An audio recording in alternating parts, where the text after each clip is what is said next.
Chris, speak on it. You know, a lot of people like to call you demanding when in reality, they be the slack ones. You got a lot of people out here that people call you mean when you just mean business. No, come on. Like, if we are big on delivering items, then I'm just holding you accountable to what you promised. And a lot of people hate accountability. People will demonize you when you hold them accountable.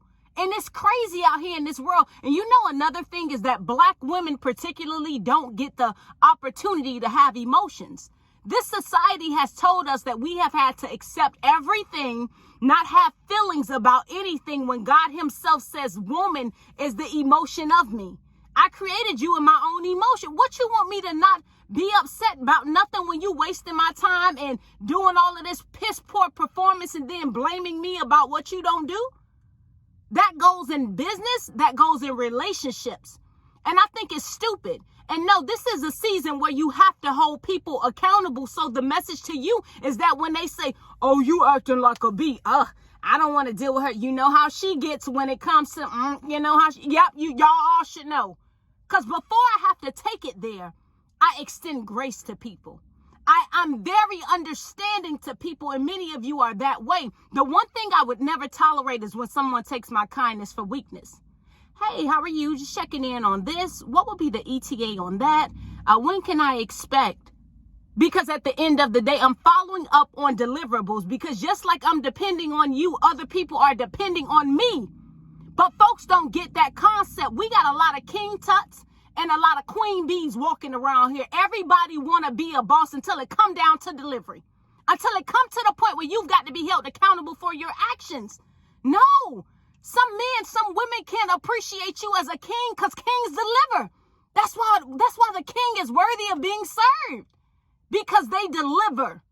And if you are not delivering in capacities of your life and you're not communicating, people are not just going to get it. Nobody's a mind reader. Some people don't have Miss Cleo, call me now. Let me see what you got up in your future. No, word is bond. You said you were going to do that. And now someone is just holding you accountable to your own words. Not what someone wants you to do, rather what you agreed to do. The offer and acceptance. That's how it goes. No different than in business. There are clear deliverables on certain things, and they're usually coming in the form of contracts. Deliverables. If you can't deliver, just say that. But at the same time, you notice how don't nobody want to, compromise and say, well, since I couldn't deliver on that, I'm going to give you this amount of money back. No, they're not going to do that. Instead, they want to hand you off. I just think it's best that people always act like they don't like problems, but start the problems. People do this in relationships too all the time. Some women, a man could ask you as simple, hey, babe, can you go please pick this up? You don't deliver on that. You don't communicate as to why you didn't deliver. You leave a situation lingering. Now you wondering why the man pissed off. I hate it when he gets that way with me. I mean, you should just have, no, you didn't deliver. No, we set alarm clocks for everything else in life. But when it comes to being held accountable, you are going to demonize anybody who holds you accountable. Now, all of a sudden, they're demanding. Now, all of a sudden, there's no pleasing this person. No, hold up your part of the deal. Hold your weight. Hold your weight. Relationships work the same way. For some men, they get pissed up and down about you messing with their money. But at the same time, you would mess up a woman's future. Somebody done spent 10, 11 years with you, and you all of a sudden say you don't know where you want to be. What? What? I don't know if I heard you right. What'd you say? No, you're messing up money. You're messing up somebody's investment. You're messing up what's priceless. And again, if somebody did the same stuff to y'all, some women in business, I expect quality and I expect excellence when it comes to my projects. But with your stuff, I let that go because you're not me. Because I don't have to deliver for you like I would deliver for me. No, I'm very big on that. Listen, if you're my client and I'm working with you, some things, it might be on hold, but I need to communicate that to you because you have an expectation of me.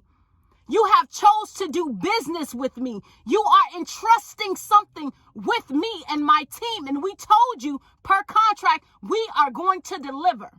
So that comes rain, sleet, snow, death, life, birth, whatever takes place, I must deliver because you are holding me accountable. And I'm accountable if I don't communicate with you. That's my accountability. And for those of you out there, don't let nobody blame you for their slack nature.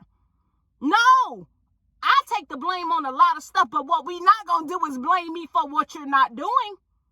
No, you didn't deliver, not me. Start putting that back on people. You are getting upset with me about what you refuse to do. If you're incapable, if you can't do that, just say that. People don't want to feel inadequate. People don't want to not keep it. They don't want to keep it real with you. Some people need to come to the understanding that if you are in business and you no longer have the capacity because people ain't showing up, then you need to make adjustments. Stop taking on as many projects. Stop doing other things so that you don't have piss poor performance and pissed off customers. You have to understand when now you are the problem. So too with relationships. If you on somebody's job and you trying to deliver high customer care, treat your relationships as such. How are you? You get on the phone with somebody. I'm sorry, I'll be back in about 5 minutes. Can you just give me a second to check that out for you? Do the same in your relationships. Hey, honey, I know I told you X, Y, and Z. Can we compromise on this to adjust that to fit both of our schedules? Would that work? How can I make sure that all of this gets handled with nobody being overextended? Can we have a conversation about that? But half of the time, people blow up. No, sir. If somebody has been in a relationship with you for so many years and they ask you, hey, babe, where are we going with our future? Man, this is what I'm talking about. You know how to ruin a good time. No, you know how to ruin somebody's life, and that's my cue to go. I hope that just settles with y'all. Slack people. Demonizing you because of their piss poor performance. Don't allow it to happen to you. Don't allow people to project their slack nature off on you. And then these narcissistic people want to make you feel bad about what they're not doing. Sometimes we have to be more understanding. Sometimes we have to deliver. Love you much. Mwah.